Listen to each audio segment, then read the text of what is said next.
Welcome back to the DKG Dream Education and an initiative to make your dream achievable. Today I am here with the new topic that is Introduction to FDI, FPI and FII. FDI is Foreign Direct Investment, FPI Foreign Portfolio Investment, FII is Foreign Institutional Investment.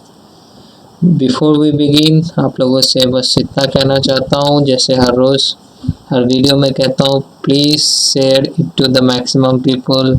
अपने दोस्तों में share कीजिए, अपने family में share कीजिए, so that it reaches to the person who is in need. और हमारा content और वीडियो पसंद आए तो इसे लाइक मारना मत भूलिए। So let's begin with the topic that is FDI। What is FDI? FDI क्या है? FDI means an investment in foreign country that involves some degree of control, participation in management. FDI मतलब foreign direct investment, Hindi में इसको कहते हैं प्रत्यक्ष विदेशी निवेश। यानी विदेश की कोई कंपनी भारत की किसी कंपनी में सीधे पैसा लगा दे। जैसे वॉलमार्ट ने हाल ही में फ्लिपकार्ट में पैसा लगाया है, तो ये एक सीधी निवेश जो है, सीधा विदेशी निवेश जो है, उसको हम लोग फॉरेन डायरेक्ट इन्वेस्टमेंट कहेंगे। पर अभी कई ऐसे सेक्टर या क्षेत्र हैं जिनमें विदेशी कंपनियां भारत में पैसा नहीं लगा सकती, या भारत की कंपनियां विदेश से पैसा नहीं जुटा सकती। अभी कुछ सेक्टर ऐसे हैं जिनमें विदेशी निवेश की सीमा 100% तक खुली है, और कुछ ऐसे जिनमें अलग अलग सीमाएं हैं। आखिर FDI का ऑब्जेक्टिव क्या है?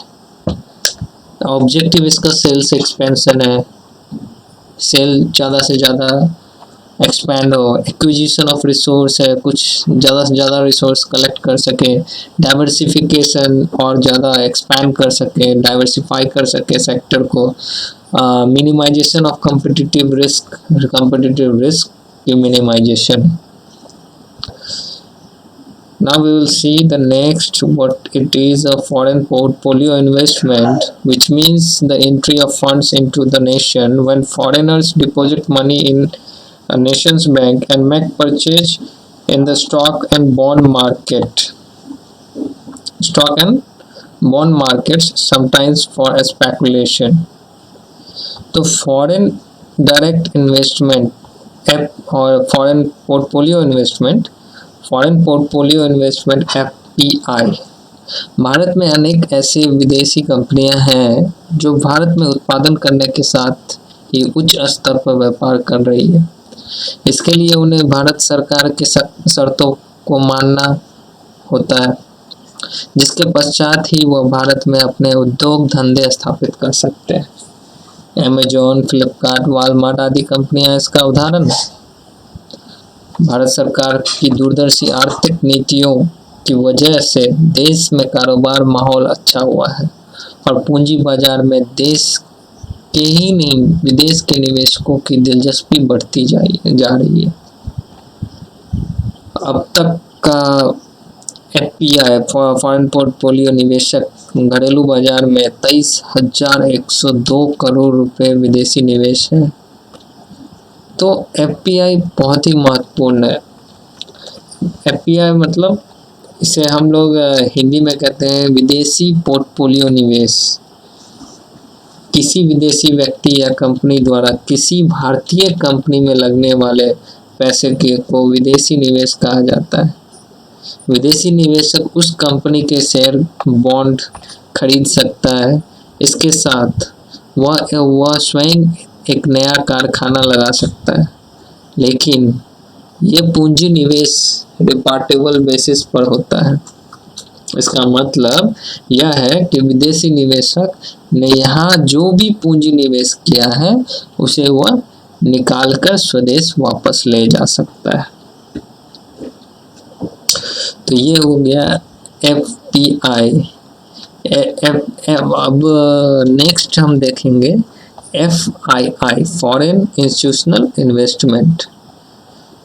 It is an investment in the hedge funds, insurance companies, pension funds, and mutual funds. Foreign institutional investment is a common term in the financial sector of India. For example, mutual funds in US can make investment in Indian-based company.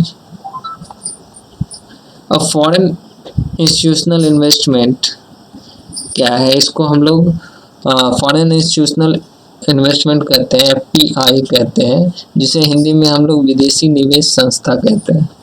इसमें क्या होता है, इसमें कोई भी बाहरी देश की कंपनी अपना पैसा किसी और देश की कंपनी में लगाते हैं, लेकिन किसी सेकेंडरी मार्केट्स के जरिए, तो उसे हम लोग फॉरेन पोर्टफोलियो इन्वेस्टमेंट कहेंगे, जैसे कि स्टॉक मार्केट के जरिए। अब एफडीआई और एफआईआई में क्या अंतर है?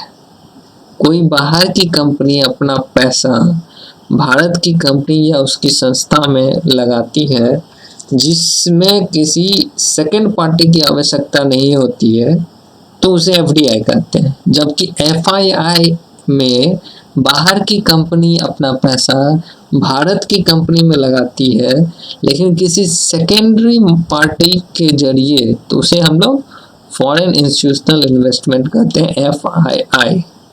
एफडीआई में फॉरेन मैनेजमेंट इस प्रोसेस को कंट्रोल करता है, जबकि एफआईआई में सेकेंडरी मार्केट का हाथ होता है। एफआईआई में मैनेजमेंट कंट्रोल की आवश्यकता ही नहीं होती है। एफडीआई लॉन्ग टर्म विजन पे काम करती है, जबकि FII long term and short term दोनों विजन पे काम करती है। Long term investment and short term investment. FDI में लॉकिंग पीरियड होता है, जबकि एफआईआई में कोई लॉकिंग पीरियड नहीं होता है। एफडीआई में सारा निवेश 10% से ऊपर हो सकता है, जबकि एफआईआई में निवेश 10% से कम का भी हो सकता है। एफडीआई लंबे फायदे के लिए उपयोग में आती है, जबकि एफआईआई छोटे छोटे फायदे के लिए उपयोग की जाती है। एफडीआई और एफआईआई दोनों में सेबी के से रजिस्टर होना अनिवार्य है। तो ये हम लोग समझे जो एफडीआई और एफआईआई में क्या अंतर है। अब देखेंगे FDI in India. The investment climate in India has improved tremendously since 1991 when government opened up the economy and initiated LPG strategy. The improvement is commonly attributed to easing of FDI norms. अब ये जो improvement 1991 से चलते आ रही है वो क्यों आ रही है? तो एफडीआई का जो नॉर्म्स था फॉरेन डायरेक्ट उसको थोड़ा ढीला कर दिया गया, इस कारण से ये बढ़ते जा रहा है। Many sectors have opened up the foreign investment partially and only since the economic liberalization of the country. बहुत सारा ऐसा कंपनी है जो थोड़ा सा इन्वेस्टमेंट किए हैं पार्शियली या फिर पूरा इन्वेस्टमेंट किसी एक सेक्टर में किए हुए हैं। Currently, India ranks in the list of top 100 country in ease of doing business. Top 100 country में इंडिया का नाम है बिजनेस करने में, इजीली बिजनेस करने में। In 2019 India was among top 10 receivers of FDI. Top 10 receivers में इंडिया का नाम रहा है 2019 में, जहाँ पे 49 बिलियन डॉलर इनफ्लो हुआ है यूएन रिपोर्ट के मुताबिक। This is 16% increase from 2018. In February 2020 DPIIT department of promotion of industry and internal trade, DPIIT मतलब department for promotion of industry and internal trade, वो जो है notify in February 2020 the DPIIT notifies policy to allow 100% FDI in insurance intermediaries. In April 2020 the DPIIT came out with new rule which stated that entity of new company that shares a land borders with India or where the beneficial owner of investment into India is situated in or is a citizen of such a country can invest only under the government route. In other words, such entities can only invest following the approval of government of India. 2020 में the government decided to sell 100% stake in national airlines Air India में भी। बस आज के लिए इतना ही। आगे हम लोग इसके बारे में देखेंगे एफडीआई का क्या मतलब, कैसे निवेश कर सकते हैं, जिसमें टाइप्स ऑफ मीन्स वे निवेश करने के लिए जैसे ऑटोमेटिक हो गया, गवर्नमेंट के द्वारा हो गया, तो डायरेक्टली हो गया, या फिर गवर्नमेंट के थ्रू हो गया। तो ये सब हम देखेंगे। फिर उसके बाद एडवांटेज डिसएडवांटेज देखेंगे। Thank you for listening.